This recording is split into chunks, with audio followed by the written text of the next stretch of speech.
chilla yondiradi. Wow. Yangi Sprite salqinlantiradi. Omonxon haqida 100 ta fakt. Ikkinchi qism. Qani ketdik. Omonxonni kutib olinglar.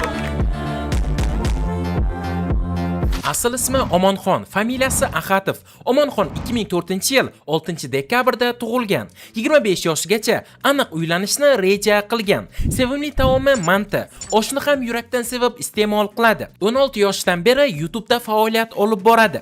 YouTube'dagi faoliyatini karantindan 1 oy o'tib 2020-yilda boshlagan. Omonxon rus va ingliz blogerlaridan ilhom olgan. Avvaliga video suratga olish uchun Ahad Qayyum studiyasining qurilmalaridan foydalangan. Buning evaziga kino, seriallarni tekinga montaj qilib bergan. Bu davrlarda hatto roltinga ham puli yetmagan. YouTube kanalini $1 trillion berishsa, sotishga tayyorligini aytgan. Omonxon yoshligida duduqlanib gapirgan. Qanchalik dudu bo'lgansiz? Bu qo'ygan.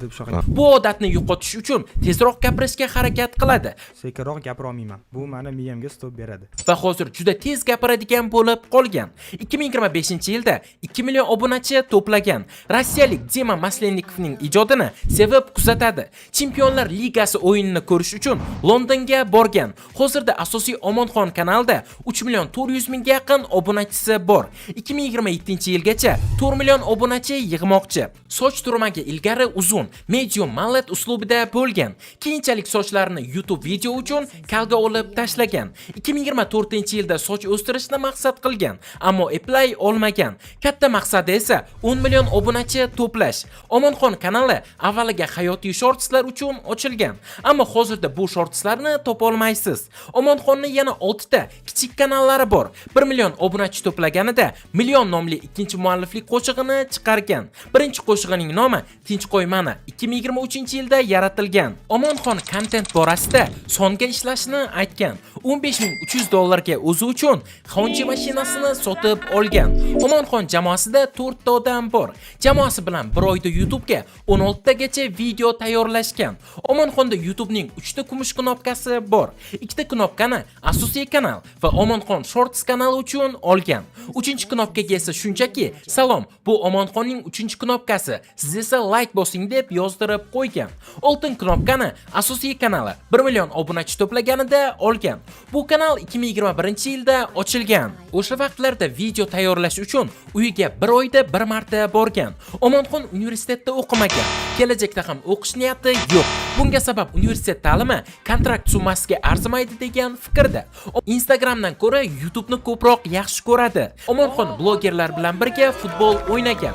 Bu bellashuvda g'olibga 5 million so'm berilgan, lekin Omonxon yutqazgan.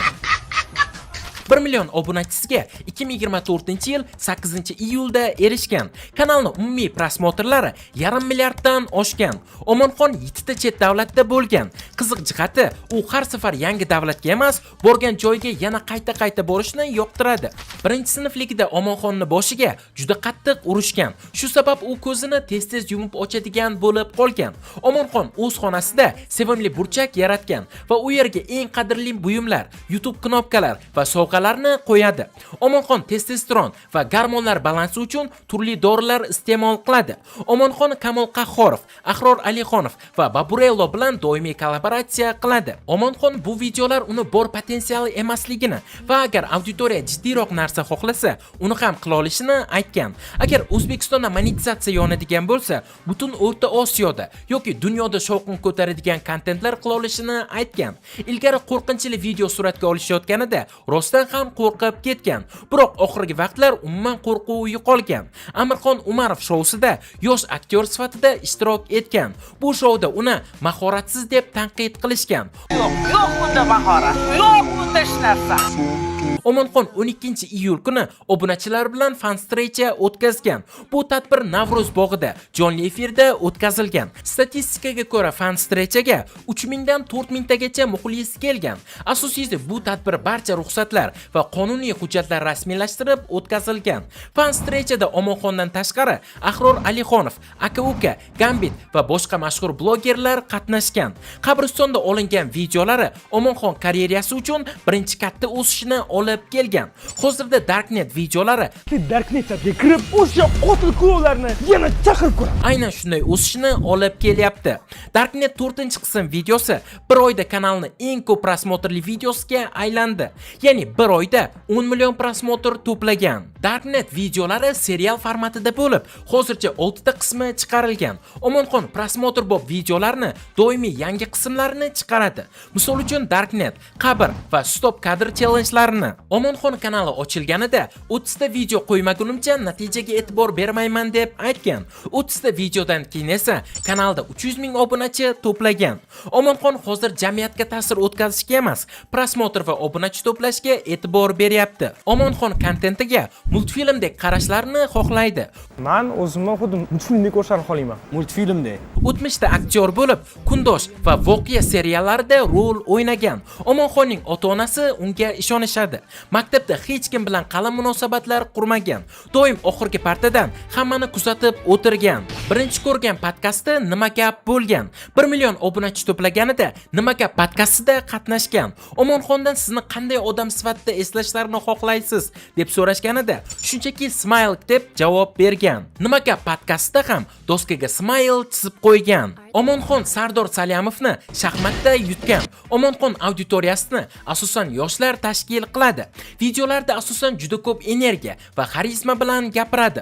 Omonxonni birinchi yuklagan videosi Salom YouTube formatida shunchaki vlog bo'lgan. Omonxon YouTube'da stream qilib Minecraft va Robloxlar o'ynaydi.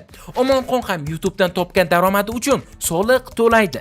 Darknet 4-qismini streamda suratga olishgan. Darknet 3-qismini YouTube'ga yuklaganida YouTube strike berib, uni o'chirib tashlagan. Obunachilar esa Omonxon bizni aldayapti. U videoni suratga olmagan deb o'ylagan. Omonxon o'zbek YouTube'ida monetizatsiya yoqish mumkinligiga ishonadi. Omonxon yoshlar agentligi yoki yosh kitobxon kabi hukumat loyihalari bilan ishlashga tayyorligini aytgan. Videolarni $1000 kompyuterda montaj qilgan. Omonxon hayotda juda quvnoq va pozitiv odam hisoblanadi. Ishqiy va shaxsiy hayot haqida deyarli hech qachon gapirmaydi. O'zingizni 3 ta so'z bilan tasvirlang deyishganida Harakat qilaman. Yosh bolaman. Omonxon. deb javob bergan. Do'stlar, bugungi videomiz shulardan iborat edi. Agar video sizlarga qiziqarli bo'lgan bo'lsa, videoga like bosing va kanalimizga obuna bo'lib, kommentariyada keyingi 100 ta fakt kim yoki nima haqida bo'lishini yozib qoldiring. Keyingi videolarda ko'rishguncha, xayr!